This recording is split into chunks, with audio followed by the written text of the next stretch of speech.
वादियों की रात में आज एक अजीब सी बेचैनी थी।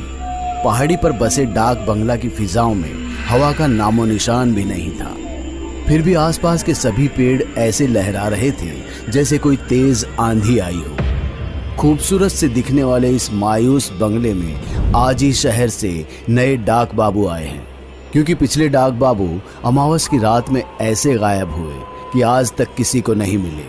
और सिर्फ वही नहीं, इस डाक बंगले ने अब तक ना जाने कितने ही डाक बाबुओं को लील लिया है। कोई गायब हो गया तो किसी की लाश पेड़ पर लटकी हुई मिली। पुराने डाक बाबू खत्म होते गए और नए डाक बाबू आते रहे। पर आज जो डाक बाबू आए हैं उनका मिजाज सबको अलग लगा, क्योंकि आते ही उन्होंने सबसे कह दिया कि कोई अंदर का ही है जो डाक बाबुओं को यहाँ रहने नहीं देना चाहता। पर वो तरकीब उन पर नहीं चलेगी। उनके रास्ते में जो आएगा वो खुद रास्ते से हट जाएगा। डाक बाबू की ऐसी चेतावनी सुनकर किसी को कोई फर्क नहीं पड़ा। उनका तो सारा ध्यान अपने काम पर ही था, ताकि वो सूर्यास्त से पहले डाक बंगले के साये से दूर चले जाएं। लेकिन डाक बाबू को तो उसी बंगले में रहना था, जो अब आधी रात को बंगले की बालकनी से बेसुध वादियों को निहार रहे थे। फिर न जाने आधी रात को सड़क पर दूर उन्हें क्या दिखाई दिया। वो बंगले से बाहर निकल गए।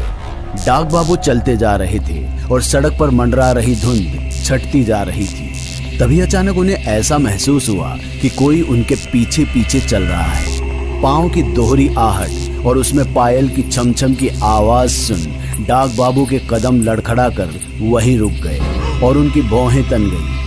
पीछे मुड़कर देखा तो दूर सड़क पर उन्हें कोई औरत दिखाई दी, पर साफ साफ नहीं। धुंध ने सब कुछ धुंधला कर दिया था, पर स्ट्रीट लाइट की पड़ती हल्की रोशनी से साड़ी का सुर्ख लाल रंग साफ साफ समझ में आ रहा था। आधी रात को यूं सड़क पर किसी औरत को देख डाक बाबू की सांसें अटक गई कि न जाने ये कैसी औरत है जो यूं रातों को सड़क पर अकेली घूमती है। खैर, डाक बाबू उस पचड़े में नहीं पड़ना चाहते थे, क्योंकि ये उसका निजी मामला था कि वो दिन में घूमे या रात में। इसलिए डाक बाबू उसे मुसीबत समझ अपने बड़े बड़े कदमों के साथ उसे पीठ दिखाकर आगे चलते बने। वादियों की गहराती रात में ठंड बढ़ती ही जा रही थी। सिर झुकाकर आगे बढ़ते रहे कि तभी उनके कान में पायल की तेज छमछम के साथ एक ऐसी आवाज गूंजी, डाक बाबू रुकिए ना। कि डाक बाबू का रोम रोम कांप उठा। कहाँ जा रहे हैं डाक बाबू, रुकिए ना। इन शब्दों को सुनकर डाक बाबू को ऐसा लगा कि उनके पीछे चल रही औरत ने उन्हें आवाज दी। इसलिए वो हिम्मत करके पीछे मुड़ते हैं कि तभी उनके कान में पायल की तेज छमछम ऐसे गूंजी जैसे कोई वहां से दौड़कर भागी हो। पर वहां तो दूर दूर तक कोई दिखाई नहीं दे रहा था। डाक बाबू को लगा कि ये उनका भ्रम है, इसलिए वो वापस आगे बढ़ने को मुड़े कि तभी उन्हें आगे कुछ दूर ऐसा दिखाई दिया। लाल साड़ी में पीठ दिखाती वही औरत अब डाक बाबू के उतने ही आगे थी जितना कि पहले वो पीछे थी। पर यह कैसे मुमकिन हो सकता है कि वो औरत एक झटके में डाक बाबू से इतने आगे निकल जाए। वो समझ गए कि उनके साथ ये जो कुछ भी हो रहा है वो कुछ साधारण नहीं है, बल्कि एक माया जाल है जिससे बचकर निकल जाने में ही भलाई है। कौन है तू? मैं तेरे मायाजाल में नहीं फंसने वाला। डाक बाबू के इतना कहते ही हर तरफ एक डरावनी हंसी गूंजने लगी, पर वो औरत कहीं भी नहीं दिख रही थी। डाक बाबू का डर से गला सूखने लगा था। तभी लहराते हुए बालों के साथ अचानक से उस औरत का चेहरा डाक बाबू के ठीक सामने आ गया। आप तो मेरे सामने पड़ चुके हैं डाक बाबू। नहीं नहीं नहीं नहीं। उस औरत ने किसी मायावी शक्ति की तरह डाक बाबू पर ऐसे प्रहार किया कि वो उड़ते हुए एक पेड़ की शाख में जा धंसे। नहीं। एक बार फिर सोच लो तुम, बुरी यादों को कुरीदने में क्या रखा है। नहीं दीदी, मैं रातों को सो नहीं पाता हूँ, अंदर ही अंदर घुटता रहता हूँ मैं। हम में से किसी को नहीं पता कि पापा की मौत कैसे हुई। बस एक खबर मिल गई कि पापा नहीं रहे और हमारी जिंदगी बदल गई। माँ कोमा में चली गई। आपको अपना करियर छोड़ना पड़ा और डॉक्टर की नजर में मैं पागल होता जा रहा हूँ। ऐसी बात नहीं है हितेश। देख, अगर तुझे ऐसा होने से तो अच्छा है कि मौत ही हो जाए दीदी। प्लीज इस बार मुझे रोकने की कोशिश मत करना, वरना आप ना मुझे बहुत जल्दी खो देंगी। हितेश की ये बात सुन उसकी बहन बिल्कुल चुप हो गई और शाम की ट्रेन पकड़कर हितेश सीधे उसी जगह पर जा पहुंचा जहां कई साल पहले उसके पापा की पोस्टिंग हुई थी। वहां पहुंचना हितेश के लिए आसान नहीं था। काफी जुगत लगाने के बाद उसे उन लोगों का पता मिला जिनसे मिलकर उसका काम बन सकता था। वहां जाते ही हितेश सबसे पहले डाक बंगला पहुंचा।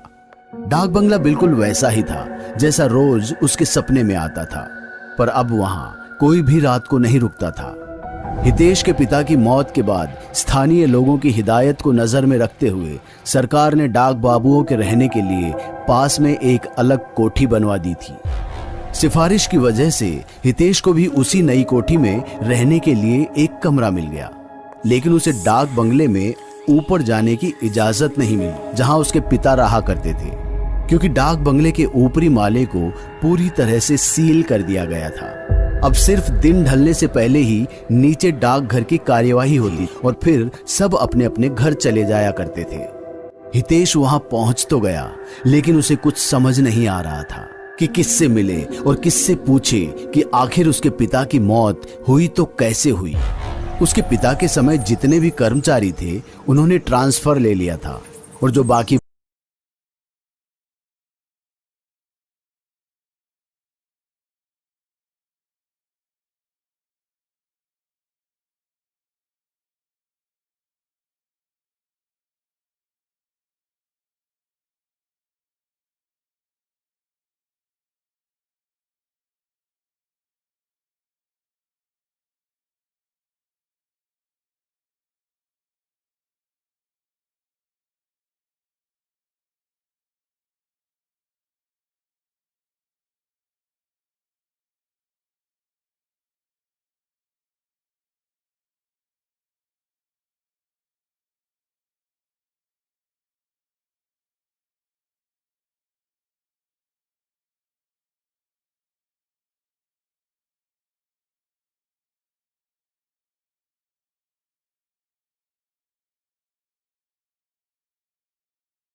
वो उठकर जाने का मन बना ही रहा होता है कि तभी उसके कान में एक प्यारी सी आवाज गूंजती है।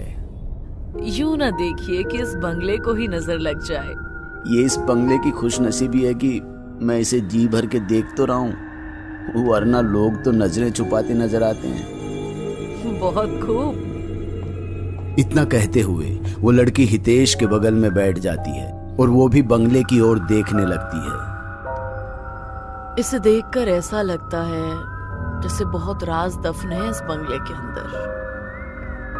अच्छा, ऐसा क्यों? तुम्हें ऐसा नहीं लगता? लगता तो है, तभी तो यहाँ बैठा हूँ, पर अंदर नहीं जा सकता। क्यों नहीं जा सकते? मैं चलती हूँ तुम्हारे साथ। नहीं, वादा किया है किसी से। डाक बाबू से? लड़की के मुंह से डाक बाबू का नाम सुन हितेश चौंक गया। तुम कौन हो? कुशु नाम है मेरा। और डाक बाबू? डैडी है मेरे। लड़की ने इतना ही कहा था कि हितेश उस पर भड़क गया। अरे उन्होंने मुझे मना किया इस बंगले में जाने से, तब तो पक्का वो तुम्हें भी इसके आसपास आने से मना करते होंगे, और तुम मुझे अंदर जाने के लिए कह रही हो, वो भी तुम्हारे साथ। अंकल जी को बताऊं क्या? अरे तुम तो मेरे ही बाप बन गए, बिल्कुल उन्हीं की तरह डांट रहे हो। सॉरी। और प्लीज ये सब पापा को मत बताना, और ना ही ये कि मैं तुमसे मिली हूँ।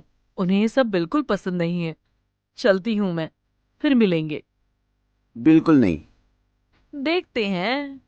इतना कहते हुए कुशु वहां से चली जाती है। कुछ देर बाद हितेश भी वहां से कोठी की ओर निकल जाता है। फ्रेश होकर वो सीधे डाइनिंग टेबल पर आ जाता है। रतन खाना परोसता है और दोनों खाना खाने लगते हैं। इधर कुशु अपने कमरे से झांककर हितेश को छेड़ती रहती है, तो कभी पानी लेने के बहाने बाहर आ जाती है। हितेश भी डाक बाबू से नजरें छुपाकर उसे देखने लगता है। भाई हितेश, कहाँ देख रहे हो तुम? खाना खाओ। अरे कहीं नहीं अंकल। खाते वक्त सिर्फ खाने पर ध्यान। जी। दोनों खाना खत्म कर कुछ देर बातें करते हैं। फिर डाक बाबू अपने कमरे में सोने चले जाते हैं और हितेश कोठी की छत पर, ताकि वो डाक बंगले को थोड़ा और देख सके। वो उस ओर देख ही रहा होता है कि तभी पीछे से, आखिर आ ही गए ना तुम मुझसे मिलने। हेलो, मैं नहीं, तुम आई हो बाद में। तो देखा जाए तो तुम मुझसे मिलने आई हो। ये भी ठीक है, तुम ना तो मैं ही सही, बस मिलना मिलाना होना चाहिए। हितेश को कुशु का शायराना अंदाज काफी अच्छा लगता है। अब वो दोनों वहीं छत की मुंडेर पर बैठे बातें करने लगते हैं। शुरुआत एक दूसरे को जानने से हुई और फिर धीरे धीरे अपने गहरे राज भी खोलने लगे। हितेश ने अपने बारे में उसे सब कुछ बताया कि कैसे उसकी रातों की नींद छिन चुकी है और वो जानना चाहता है कि आखिर उसके पिता की मौत कैसे हुई। देखो, अगर सच जानना है तो खतरा तो उठाना ही पड़ेगा ना, पर डरो मत, मैं तुम्हारे साथ चलूंगी। आखिर देखे तो सही कि इस डाक बंगले में क्या छिपा है। नहीं कुशु, तुम नहीं, मैं ये अकेला करूंगा। हितेश, क्या हुआ तुम्हें? यूं आधी रात में छत पर, और ये अकेले में क्या बड़बड़ा रहे हो तुम? कुशु अब छत पर कहीं नहीं थी। डाक बाबू की आवाज के साथ वो कहीं गायब हो गई।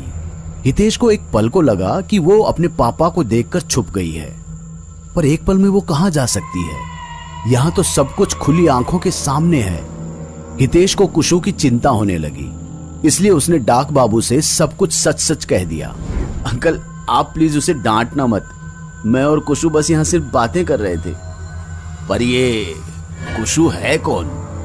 आपकी बेटी कुशु। मेरा कोई बच्चा ही नहीं है। छत पर हो रहे शोर को सुनकर रतन भी ऊपर आ पहुंचा और उन लोगों की बहस सुनने लगा। मुझे पता है आप उसे सबसे छुपा कर रखते हैं, अब न जाने कहां चली गई हो। साहब सही कह रहे हैं, इनकी कौनो बेटी नहीं है।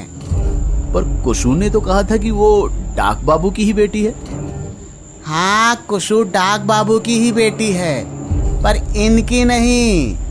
हितेश बाबू, ये कहानी बहुत पुरानी है। रतन उन दोनों को डाक बंगले का पूरा इतिहास बताने लगता है, जो उसने अपने बुजुर्गों से सुना था। बात उन दिनों की है जब डाक बंगले का बहुत ही ज्यादा महत्व होता था। आज की तरह कुछ भी इंस्टेंट नहीं था कि इधर फोन घुमाया और उधर लोगों से बात हो गई। पहले एक खबर को जाने और उसका जवाब वापस आने में महीनों का वक्त निकल जाता था, पर उस इंतजार का भी अपना एक मजा होता था। डाकघर के अंदर पोस्ट मास्टर ही सबके लिए डाक बाबू थे। बाहर पूरे कस्बे के लिए जो उन तक खबर लेकर आता था, वही डाकिया डाक बाबू थे। और कुशु वैसे ही एक डाक बाबू की बेटी थी। उन दिनों बंगले में एक जवान डाक बाबू आए थे, नाड़े के थोड़े ढीले और एक नंबर के घूसखोर। उनकी नजर हर उस औरत के मनी ऑर्डर पर होती थी जो हालात से मजबूर और अकेली होती थी, और वो उनकी इस मजबूरी का भरपूर फायदा उठाते थे। एक दिन उसकी नजर कुशु पर पड़ी, लेकिन कुशु थी डाकिया की बेटी, तो उस पर इसका जोर चलता नहीं, इसलिए उसने उससे शादी की इच्छा जताई। भले ही इंसान जैसा भी हो, पर था तो डाक बाबू, इसलिए डाकिया भी मान गया। अब डाक बाबू को कुशु से मिलने के लिए किसी की इजाजत की जरूरत नहीं थी, इसलिए उसने कुशु का भरपूर फायदा उठाया। कुशु ने भी कोई ऐतराज नहीं जताया, क्योंकि डाक बाबू उसके होने वाले पति थे। उनके मिलने मिलाने का सिलसिला यूं ही चलता रहा, पर कुछ दिनों के बाद डाक बाबू ने उन दोनों को नजरअंदाज करना शुरू कर दिया और एक दिन ये साफ कर दिया कि उन्हें कुशु से शादी नहीं करनी। डाकिया के पैरों के तले से तो जैसे जमीन खिसक गई। जमाने भर की उंगलियां भी उसी की तरफ उठने लगी कि उसी ने अपनी बेटी का सौदा कर लिया। और दिल का दौरा पड़ने से उसकी मौत हो गई। डाकिये की मौत के बाद डाक बाबू ने एक बार फिर से कुशु को रात में कमरे में बुलाया, ये कहकर कि उसे कुशु से कुछ बात करनी है। कुशु को लगा कि वो शायद माफी मांगने के लिए बुला रहा है, लेकिन जब वो उसके पास पहुंची तो डाक बाबू ने उसके मुंह पर पैसे मारते हुए ये कह दिया कि बाप तो मर गया, अब तेरा बोझ कौन उठाएगा। और अगर कुशु उसकी रखेल बनकर उसकी रातें रंगीन करती रहे तो वो उसके आगे का खर्च भी उठाता रहेगा।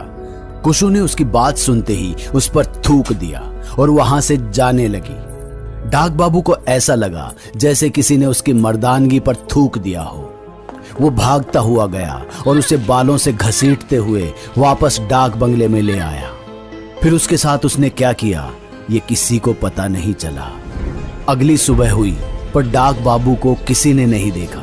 उन्हें लगा कि आज वो देरी से आएंगे, और जब काफी देर हो गई और डाक बाबू नीचे नहीं आए तो एक आदमी ऊपर गया और चीख पड़ा, क्योंकि जमीन पर डाक बाबू की लाश पड़ी थी।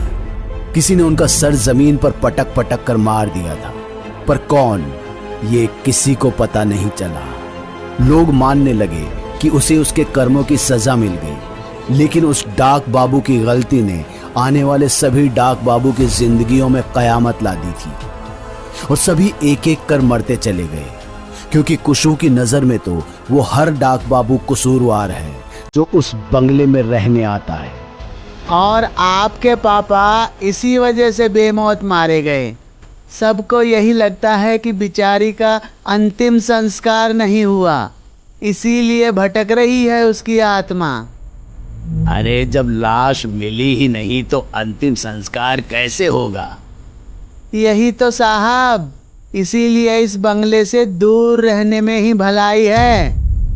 नहीं, माना कि मेरे पापा के साथ गलत हुआ, पर कुशु के साथ तो बहुत ज्यादा गलत हुआ है। मैं करूंगा उसका अंतिम संस्कार। पर बेटा, इसमें तुम्हारी जान को अरे कुछ नहीं होगा अंकल, किसी को तो इसका अंत करना ही होगा ना, और मैं तो यहाँ आया ही इसीलिए हूँ। हितेश रतन के साथ उसी रात एक तांत्रिक के पास जाता है और उनको सारी बात बताता है। तांत्रिक उन दोनों के हाथ में रक्षा सूत्र बांध देता है और एक मंत्र बताता है। इन सभी चीजों के बीच वो एक ही बात कई बार उनसे कहता है कि लाश के शरीर का एक भी अंश बाकी ना छूटे, सबका अंतिम संस्कार विधि पूर्वक हो जाए। उनकी बात सुनकर वो सीधे डाक बंगले में चले आए। ऊपर कमरे में जाना वर्जित था। दोनों लगातार मंत्र पढ़ रहे थे और ढूंढ रहे थे कि लाश कहाँ हो सकती है। इधर कभी उन्हें किसी के चीखने की आवाज सुनाई दे रही थी, तो कभी पायल की छम छम, तो कभी रितेश को कुशु की आवाज सुनाई देने लगती। हितेश, अपनी कुसु को खत्म करने आए हो तुम? मुझे मत मारो मुझे। इन सभी चीजों से हितेश अपना ध्यान हटा ही नहीं पा रहा था, और वो लड़खड़ा कर कमरे में ही एक दीवार से जा टकराया। टकराने की आवाज से ऐसा लगा कि ये दीवार खोखली है, इसलिए उन्होंने दीवार तोड़ दी और दीवार के उस पार उन्हें एक कंकाल मिला। उन्होंने ध्यान से सब कुछ समेट लिया, 5-5 हाथ पांव की उंगलियां और वो सब कुछ जो कुशु के शरीर का हिस्सा हो सकता था। वहां उसे कुशु की एक तस्वीर भी मिली, जिसे उसने अपनी जेब में रख लिया और उसके अवशेषों का अंतिम संस्कार कर दिया। आसमान से काले बादल छट गए और सुबह हो गई। हितेश का काम पूरा हो गया था और वो निश्चिंत होकर वहां से निकल गया। ट्रेन जब वापस हितेश के घर पहुंचने ही वाली थी कि तभी तस्वीर को याद कर उसने तस्वीर को बाहर निकाला और देखा तो तस्वीर कुशु की थी, जो अपने प्यारी सी मुस्कान को अपने हाथों से रोक रही थी। उसकी प्यारी सी मुस्कान देखकर हितेश के चेहरे पर भी खुशी छा गई, लेकिन अगले ही क्षण उसकी आंखें तन जाती है और सिर से पसीने टपकने लगते हैं, क्योंकि कुशु के एक हाथ में 6 उंगलियां थी। इसका मतलब उसके शरीर का अंश अब भी उस डाक बंगले में मौजूद है।